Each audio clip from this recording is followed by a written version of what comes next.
est donc pour lui une occasion toute trouvée pour détourner l'attention de l'opinion nationale et internationale devant l'incapacité de son parti qui peine à se réorganiser afin de se projeter pour les échéances politiques à venir. Mais M. Brédoumi Soumaïla s'y prend de la plus mauvaise des manières en s'attaquant à l'éléphant blanc du Zaza, dont l'engagement politique n'est plus à démontrer.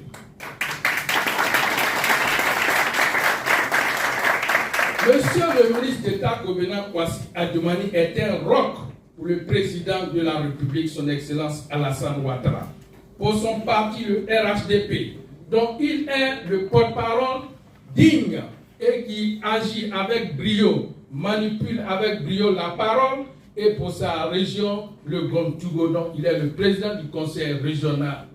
Alors, qui s'y frotte, s'y pique. Au regard de ce qui précède, nous, mouvements adjoumanistes et structures associatives apolitiques, sympathisants, apportons notre soutien indéfectible et inconditionnel au ministre d'État Kobena Kwasi Adjoumani. Exigeons la levée de l'immunité parlementaire de M. Brédoumi Soumaïla pour cette forfaiture qui n'honore pas un élu de la nation et qui jette le discrédit sur l'Assemblée nationale et l'ensemble des honorables députés. Demandons des poursuites judiciaires contre M. Brédoumi Soumaïla pour cette indélicatesse qui tombe sous le coup de la loi.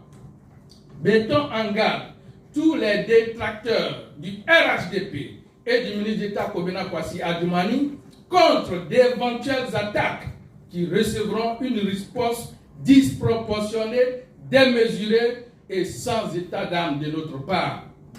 Demandons enfin à tous les mouvements adjoumanistes et aux structures de la société civile qui soutiennent le combat pacifiste, républicain, humaniste et altruiste de notre référent, M. le ministre d'État Kobena Kwasi Adjoumani, à se constituer en rempart et en forteresse pour défendre en tout temps et en tout lieu toute attaque d'où qu'elle vienne contre M.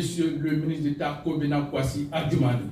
Fait à Abidjan le vendredi 8 mars 2024 pour les mouvements adjoumanistes, structures associatives apolitiques et sympathisants. Le parrain Dr Atta Kwame François.